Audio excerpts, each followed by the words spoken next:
Tomen asiento, hermanos. Muy buenas tardes a todos.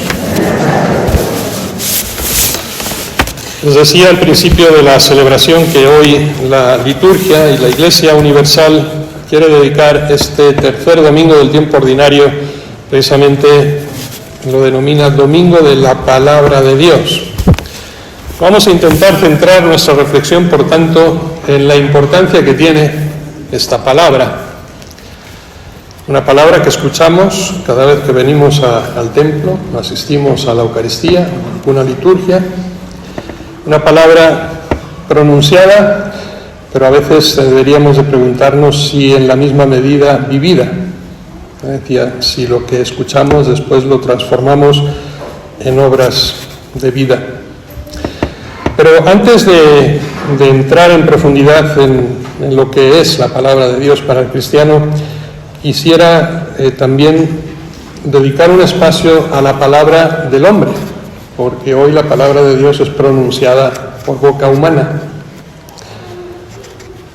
Si han estado atentos a la segunda lectura del libro de los Corintios, en ese texto eclesiológico tan rico, en ese símil o esa analogía que hace de la Iglesia con el cuerpo humano, con la diversidad de miembros, pero en esa integridad plena que se debe de dar en ella, y luego los distintos carismas de los que habla.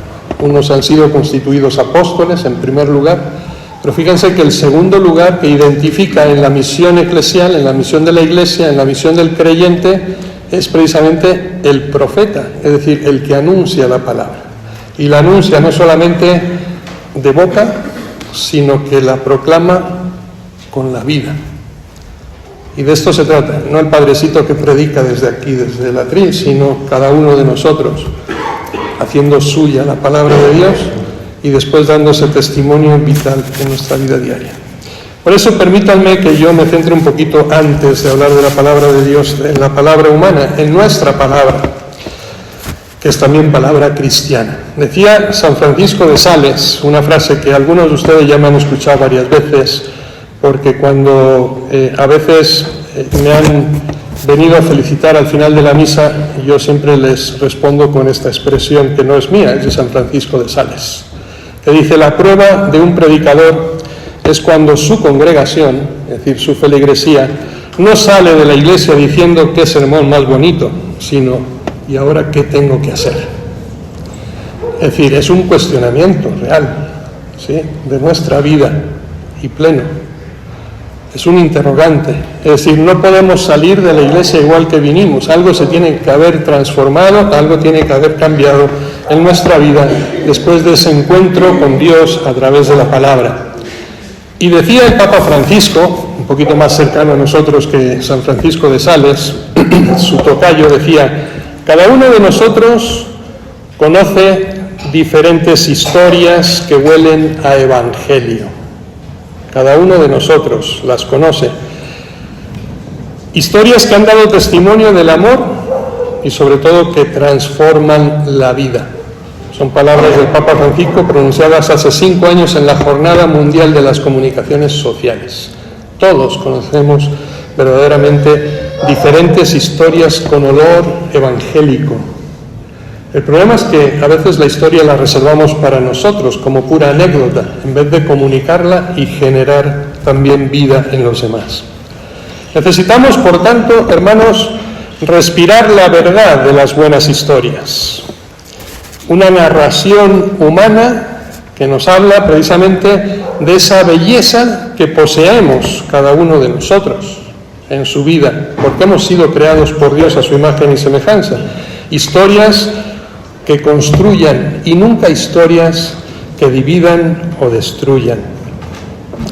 Miren, la vida ciertamente se hace historia, pero también la historia tiene que hacerse vida. Y aquí quiero simplemente detenerme un momento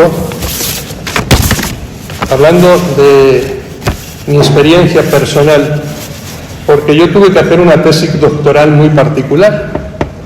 No se asusten por el título, ¿ya?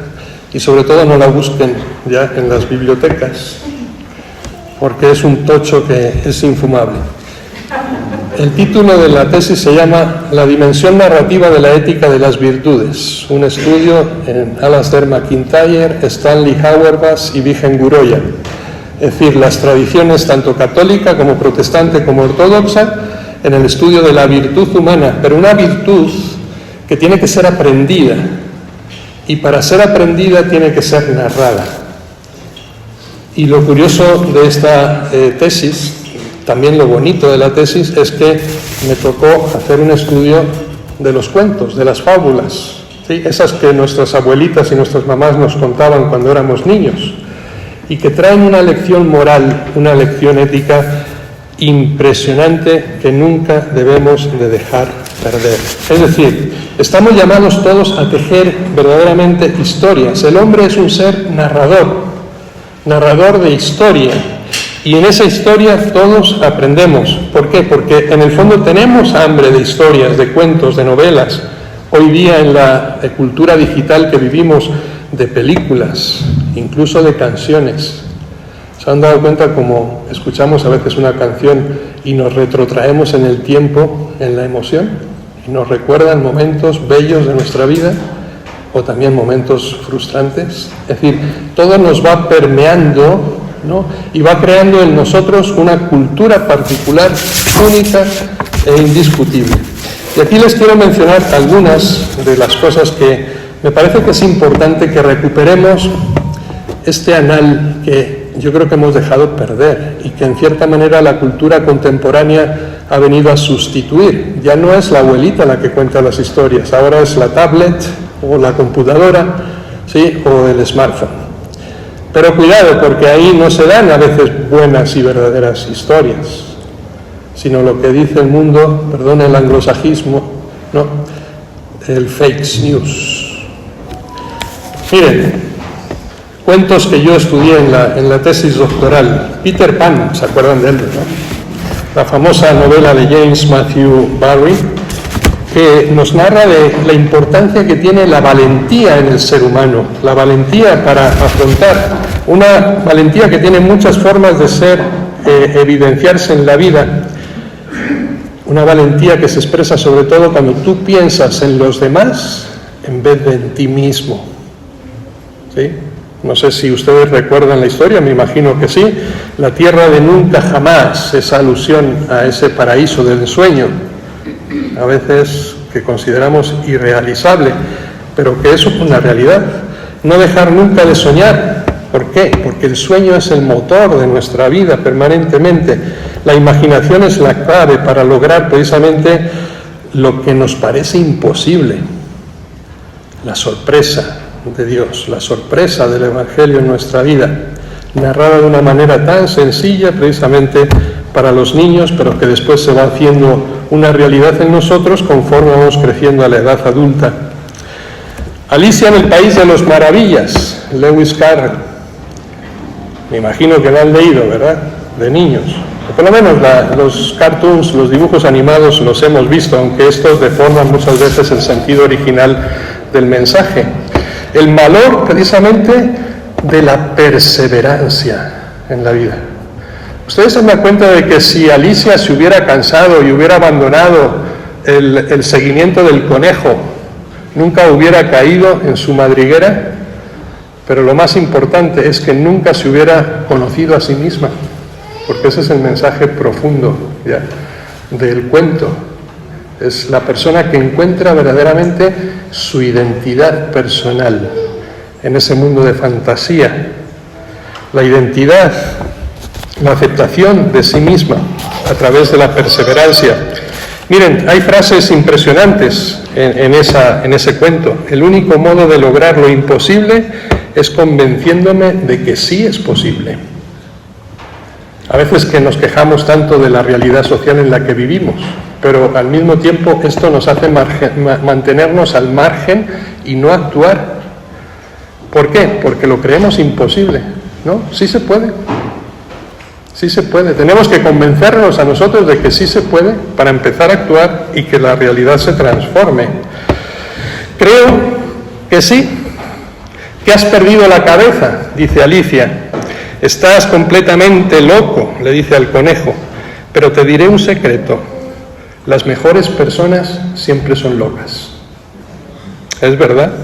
Y hay un diálogo espectacular, ¿no?, en este cuento que dice: ¿podrías decirme, le pregunta Alicia al conejo, qué camino he de seguir para salir de aquí?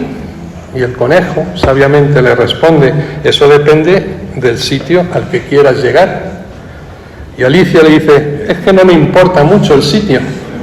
Entonces tampoco debe importarte mucho el camino que debes tomar. Cuánta realidad se entraña en este diálogo, ¿verdad? A veces sabemos a dónde vamos. ¿Nos hemos planteado cuál es la meta y el fin de nuestro caminar en la vida?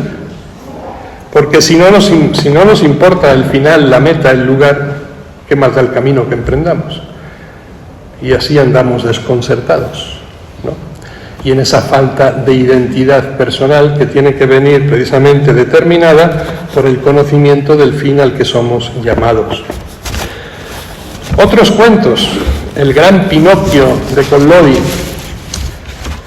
Es impresionante la perversión que ha tenido este cuento a lo largo de los años y de las distintas interpretaciones, particularmente la de Walt Disney.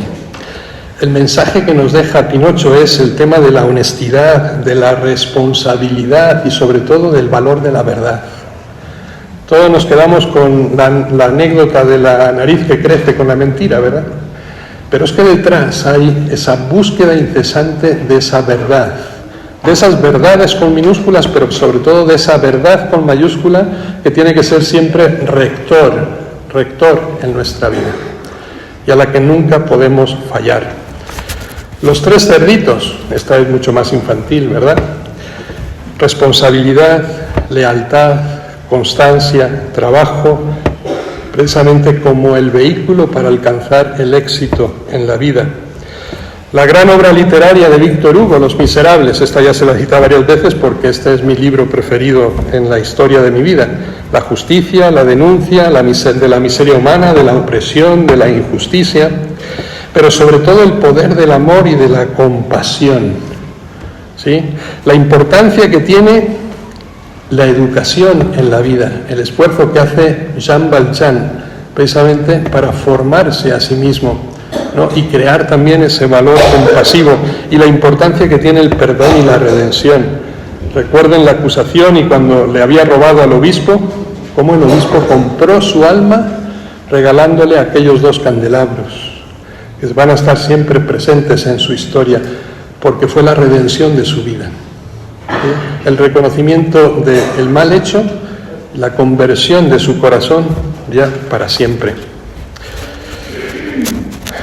Hay películas que parecen impresionantes, no sé si, me imagino que las habrán visto en alguna ocasión, si no les invito a que las vean. Cadena de favores, la bondad, la empatía, la caridad, cómo pueden cambiar verdaderamente la historia de nuestras vidas, con esos protagonistas de Arlene McKinney y su hijo Trevor, que son los protagonistas en la película, o la película de las 7 almas, donde precisamente se resalta el amor y el sacrificio, y cómo precisamente en esa entrega de sí mismo se puede cambiar la vida de los demás, indefectiblemente. Bien, ahí les dejo simplemente estas anécdotas. Podríamos ir sumando más.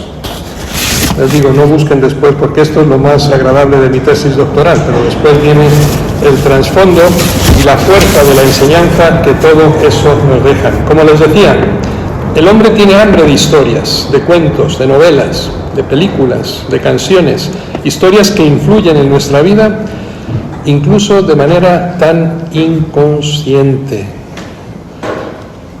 Decimos lo que está bien o lo que está mal hacer, es decir, hay unos principios de ética y de moral, pero lo decimos basándonos precisamente en personajes, en historias que hemos ido asimilando en nuestra vida desde que éramos niños.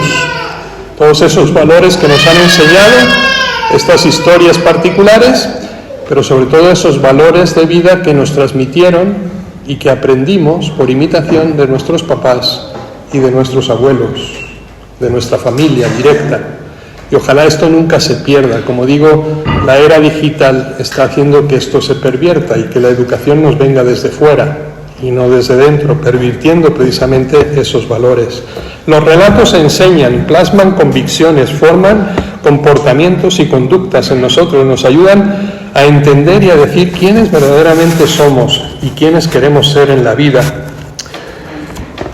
El hombre, si se han dado cuenta, es el único animal, el único ser vivo y el único animal que necesita vestirse, y lo digo en el sentido literal, vestirnos para cubrir nuestras vulnerabilidades.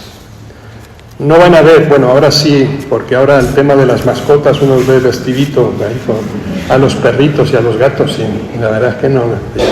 El Señor les hizo ¿no? a los pájaros un plumaje, a los animales, para que no necesitaban más.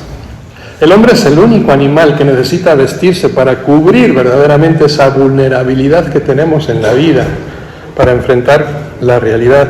El hombre necesita al mismo tiempo revestirse de historias para custodiar esa vida, no solamente en lo exterior, en la corporeidad, sino también en la vida interior, en la fortaleza del alma.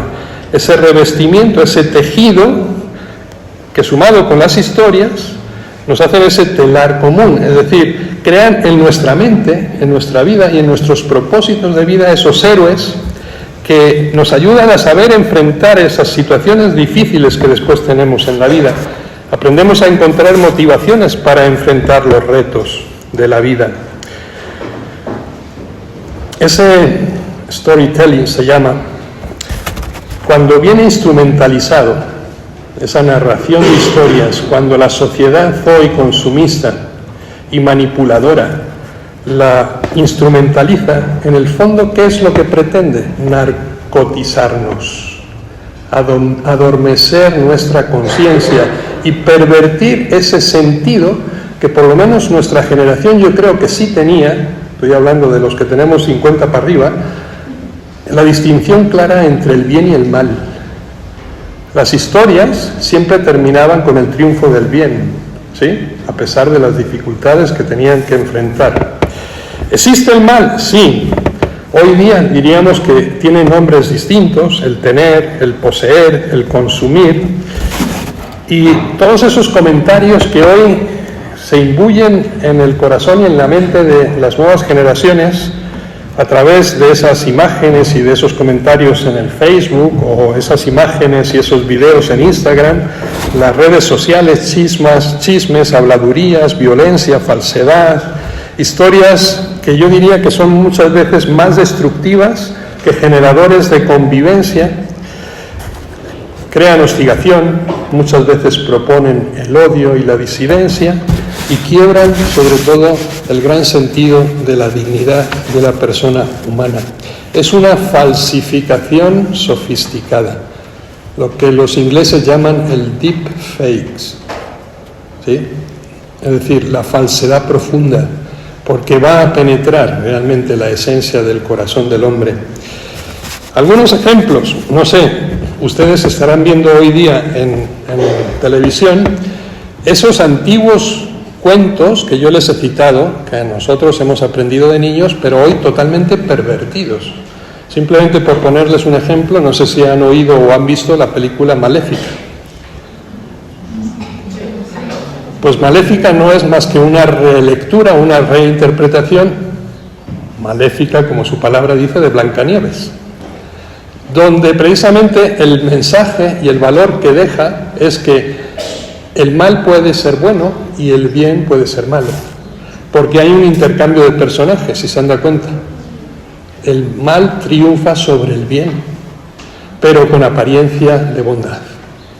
Cuidado, porque hay una perversión profunda hoy día en la cinematografía, precisamente para pervertir esos valores de vida que en nosotros eran esenciales y que nos dejaban muy claro precisamente dónde está el bien y dónde está el mal, sin posibilidad de confusión.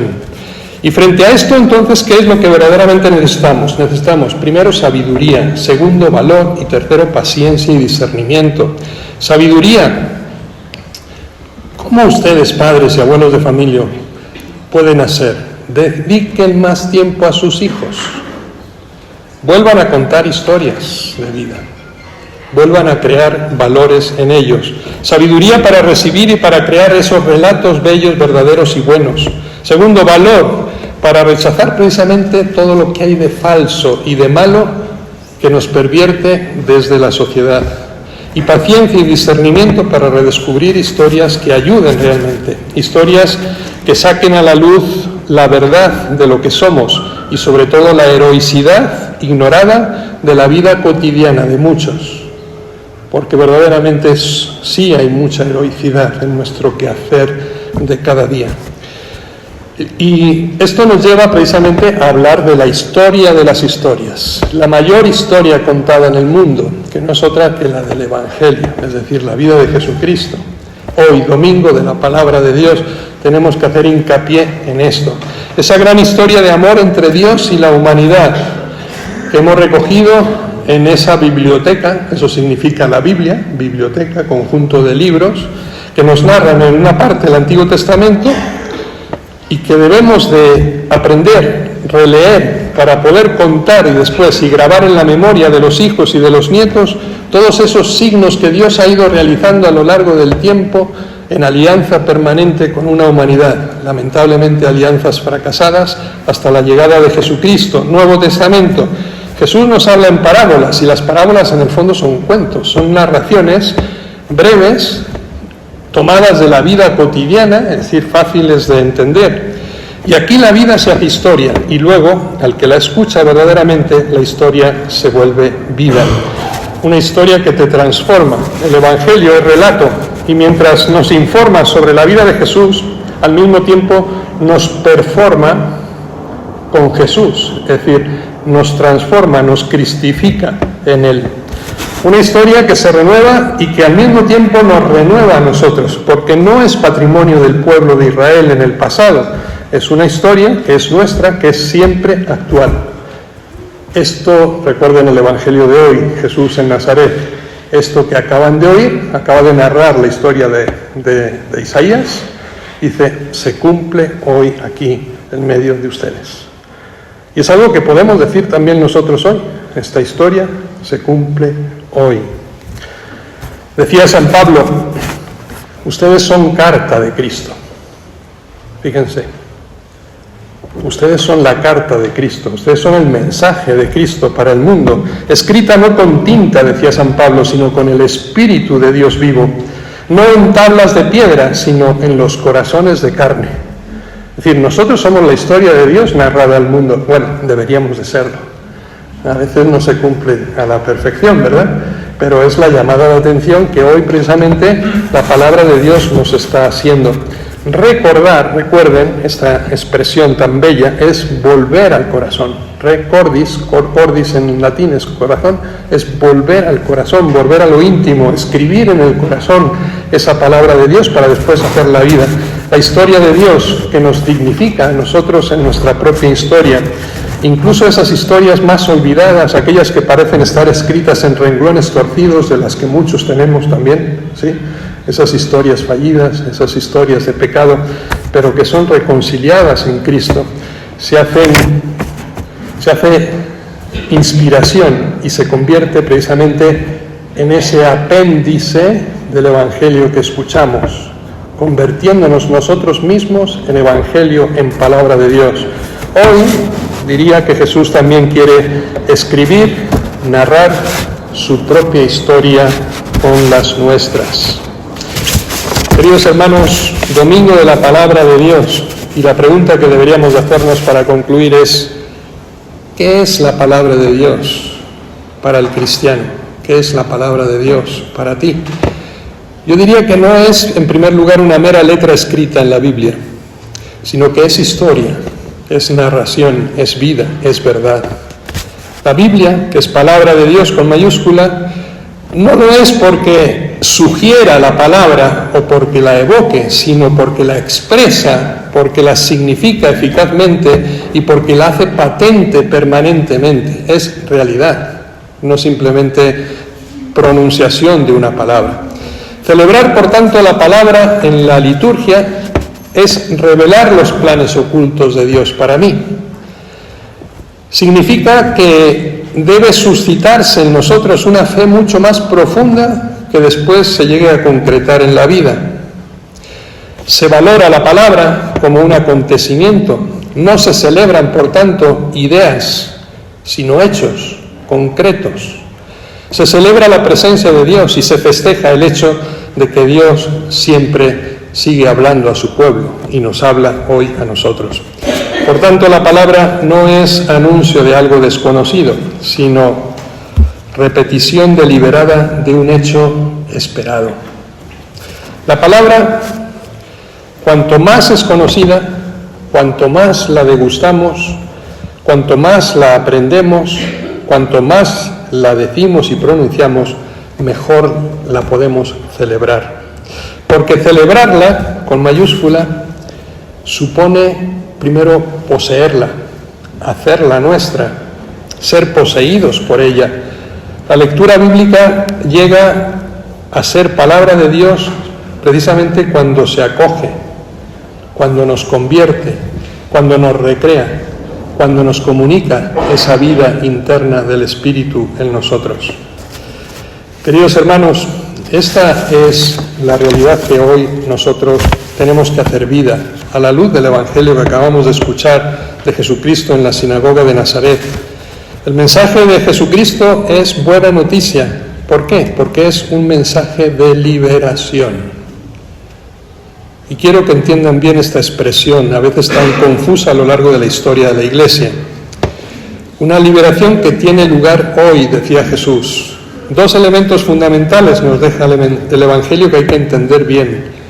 Mensaje de liberación de los oprimidos, que es una fórmula que ha sido devaluada a lo largo de la historia y que se ha abusado de ella. Y por eso yo quiero terminar diciendo que es necesario subrayar lo específico de esa libertad, con mayúscula, de esa liberación que viene propuesta por Jesucristo a la luz de su palabra. Para evitar precisamente hacer del Evangelio una ideología de la liberación, algo que en Latinoamérica lo hemos vivido permanentemente con el título de Teología de la Liberación, simplemente en el área de la sociología, de la búsqueda de la justicia social, pero en una pérdida de la trascendencia del hombre. Ha sido durante tantos siglos ideología de liberación para convertirse después en una ideología de la dominación. Pero nada tiene esto que ver con la libertad que nos anuncia Jesucristo. Una libertad plena, absoluta, total, que abarca la integralidad del hombre en todas sus dimensiones. Porque no se trata solamente de liberar la parte material, humana o temporal o física del ser humano. De lo contrario, no podría hablarse de una verdadera liberación, sino de un ensanche precisamente del espacio de nuestra prisión. Esto es lo que está consiguiendo la sociedad del bienestar hoy día. ¿No? En una mala lectura del Evangelio, en una pérdida de trascendencia de la vida humana, simplemente se trata de vivir mejor en este mundo. Con lo cual, yo lo defino así, lo único que estamos haciendo es ampliar ese espacio de nuestra prisión personal porque nunca encontramos la liberación interior y la perfección del alma. Y este es un fallo estructural hoy día en el mundo y yo diría que ha permeado profundamente en nuestra Iglesia. No se puede, por tanto, reducir y resolver el problema del pan, descuidando o neutralizando el hambre del hombre de ideales, de justicia, de significado, de razones para vivir con dignidad. Y eso solo lo puede dar la profundidad de una sincera vida interior y de una liberación que abarque no solamente el cuerpo y nuestra vida temporal, sino sobre todo el alma y nuestra trascendencia divina. Una sociedad, por tanto, en la que vivimos hoy, permisiva, juega precisamente con este equívoco de fondo, dar al individuo la ilusión, a veces el aturdimiento de la libertad, dejándolo retosar en ciertos espacios bien definidos, el placer, la diversión, el consumismo, para después condicionarlo, manipularlo y dominarlo en otros sectores esenciales en donde realmente nos jugamos la posibilidad de ser verdaderamente hombres, es decir, de ser auténticamente libres. porque la libertad no viene dada desde fuera, la tiene que conquistar uno desde dentro de su propia vida. Por tanto, esa sociedad permisiva en la que hoy vivimos, en la que hoy se anuncia el Evangelio, pasa a ser, obviamente, una sociedad represiva. Y solo se consigue, queridos hermanos, la liberación total, plena, cuando uno se hace libre para ser lo que realmente está llamado a ser. Es decir, la libertad no tiene nada que ver con el hacer. Este es un falso error tan común hoy día en nuestra sociedad y sobre todo en nuestros jóvenes. La mala interpretación, la confusión de libertad por libertinaje. ¿El libertinaje qué es? Yo hago lo que quiero, cuando quiero y como quiero. Se está dimensionando desde el hacer. Yo puedo hacer lo que quiero. Es una libertad de elección errónea, porque la verdadera libertad es de determinación, es decir, en el conocimiento del bien y del mal, la elección siempre por el bien y la renuncia al mal. Esa es la verdadera libertad. Y esa es la que nos propone el Evangelio. Ser libres también para poder liberar a los demás, porque esa liberación empieza siempre por uno mismo. Les cito, para terminar, al gran Moulmant, gran teólogo, protestante, no católico, pero tiene su grandeza también, nuestros hermanos separados. Dice, allí donde se ha hecho sentir el soplo de la libertad, comienzan a hacer daño las cadenas. Fíjense qué frase tan intensa. Allí donde hemos empezado a sentir el don de la libertad, nos damos cuenta, empezamos a percibir el daño que nos hacen las cadenas. ¿Ustedes han empezado ya a apreciar las cadenas que les atan? Porque si ni siquiera las sentimos, estamos perdidos. Pensamos que vivimos en libertad cuando en realidad vivimos en una opresión tremenda, en una dominación exterior, en todas las facetas de nuestra vida. Busquemos esa liberación que nos trae la palabra de Dios y el Evangelio de Jesucristo, y entonces verdaderamente empezaremos a sentir las cadenas con las que el mundo nos quiere aprisionar y retener para sí, a consta de la grandeza de Dios. Y ojalá que esto que hoy nosotros aprendemos y vivimos lo podamos transmitir a los demás también en nuestra vocación natural de profetas. Que así sea.